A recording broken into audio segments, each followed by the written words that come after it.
And welcome back. So, this voice chip is now in the nice rubberized Dremel clamp. And this is a clamp-on vise, table vise. It's very, very handy. I can pop it in when I need it, and I can take it off when I don't. So, it's very good. It's holding on to the chip right here, nice and flat, so that it's going to be safe while I do the operation on it, which is I'm going to be heating up these legs one by one and basically flicking them off with the soldering iron. I'll show you that in just a second.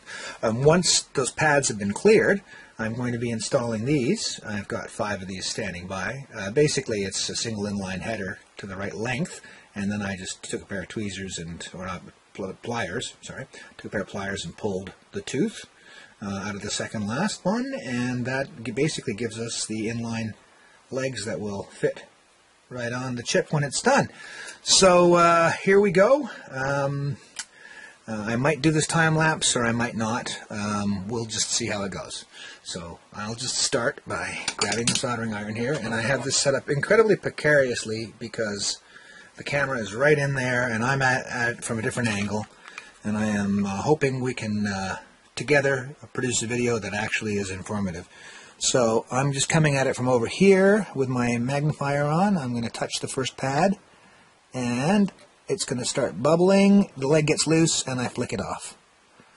And, whoops, I better be careful there. There's an air hose in the way. Hang on a moment while I move that. It's going to rock the camera, sorry. Okay, there we go. Let's keep going, shall we? Everything's still pointed out? All right, let's keep going.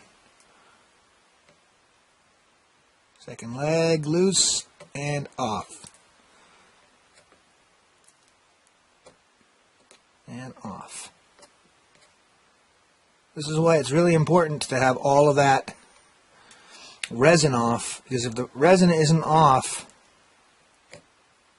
well, it fights with you. It ends up sort of getting in the way of the soldering iron and holding the chip in place, holding the leg in place when it should be falling off. You don't want that. I got to stress, this is actually quite high precision work. And I'm using a relatively nice soldering iron. It's a Chinese one that was relatively cheap, but it's actually quite nice. It is not your, I mean, it's a heat controlled one with a heat sensor and heat display, and I'm making sure that the heat is, you know, I've got it set really hot. It's actually on max heat right now. So I am darting in and then darting out. So applying quite a bit of heat, liquefying the solder quickly, and then getting it out of there. In the process, it's a quick surgical operation. Okay, so that has been done, and I'm going to put that back, and then while the legs are off, I take an X-Acto and just run it along and get the residual leftover resin shell that's in there. Good.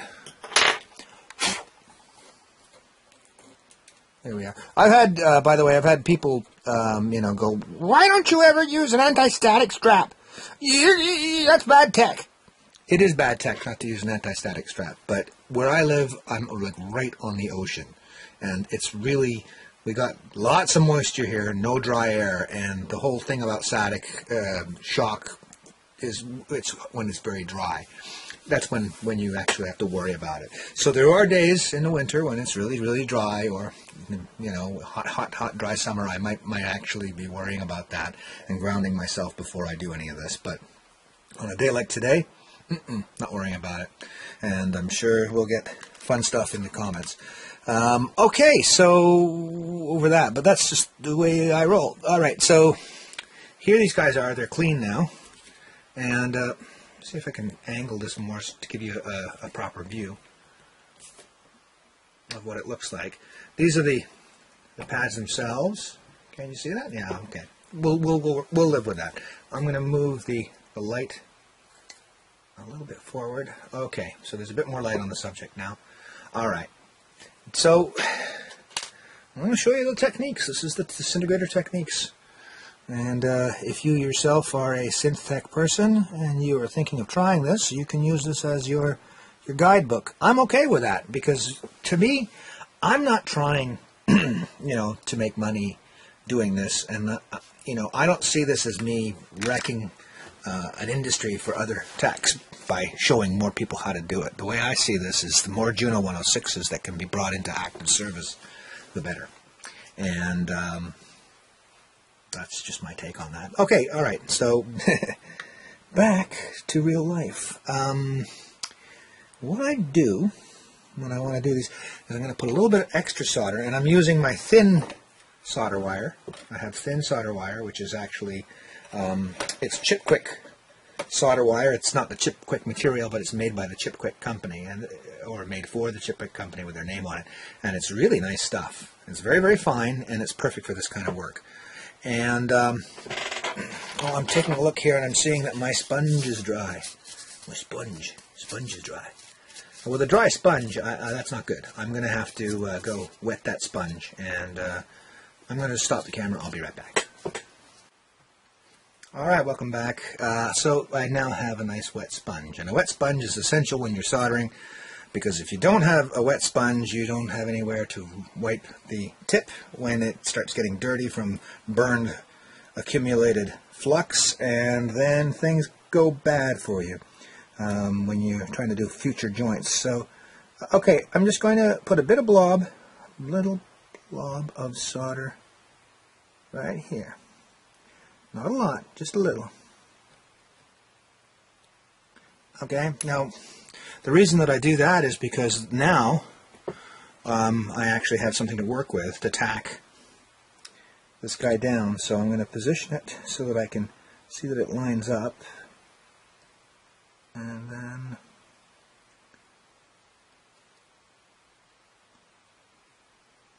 no, that didn't work.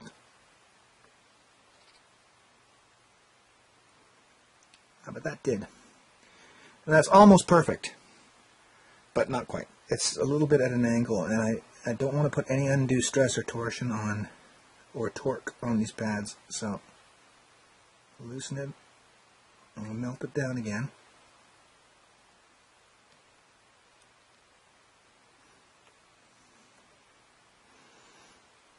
Okay, that's close enough for me. So at this point, I'm going to switch over to the, this is weird, but I'm trying to do this so that you can see it, so this is definitely not my normal soldering technique at all.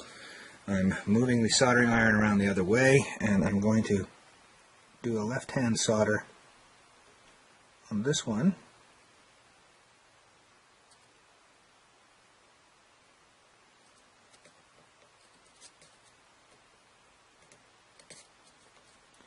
I don't have the same kind of control in my left hand that I do on my right.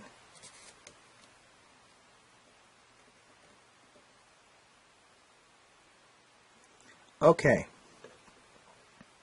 Now what's happened is I have tack welded it, so to speak, on the edges, and as you can see, the pads are all lined up. Yep, they're all lined up now over the old ones. And what I'm going to do, taking this back, excuse me, I am actually going to solder each and every one of the intervening pin points.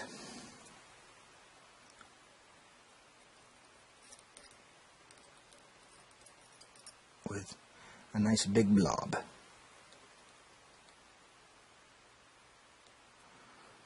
One that is big enough to join up with the original pad and provide a good structural support. Because each individual pad is sort of adhered to the chip, and you know, there's only so much force that'll take before it actually rips off. But if you do all of them, then you have the combined strength of all of them. Now you see the way the solder is starting to stick to the, that's because I didn't wipe it. I'm gonna, there, yeah, the hissing sound was it going in the sponge. And now it's going to behave itself a little bit better. I could also facilitate the process by putting some flux down, but try and avoid that for now. It generates a lot of smoke. And then I have to turn on my smoke extractor, which then creates background noise for the video. So in some ways, you know, when I'm videoing, it's a way different scenario than what I'd normally be doing. That's Heisenberg's uncertainty principle for you, in that the act of observing changes the event itself. Ooh, wasn't that philosophical. Okay, I think just a little bit more on this one over here, because it seems to be just coated. Alright. Okay, I'm going to put the soldering iron carefully away. Again, awkward as all get out, with the camera in the way and everything like that. Alright, there, that's safely put away. And this chip is quite hot from having, you know, been on the tender mercies of the soldering iron, but as you can see, we now have a properly legged chip. Isn't that nice? And I'm just going to grab from my parts bin. I got, you know, this is not Dave's, but this is another Juno-106 voice board that I had sort of standing by, part of another Juno I'm rebuilding. And as you can see here, we can just take the chip and line it up with the holes. Yep. And it goes in just lovely. Very nicely. And that's the reason we do this. So I'm going to move on, and I'm going to do the rest of them now, and that'll be a time-lapse deal, so stay tuned, or not. Maybe I won't do it in time-lapse. We'll see how well it works out.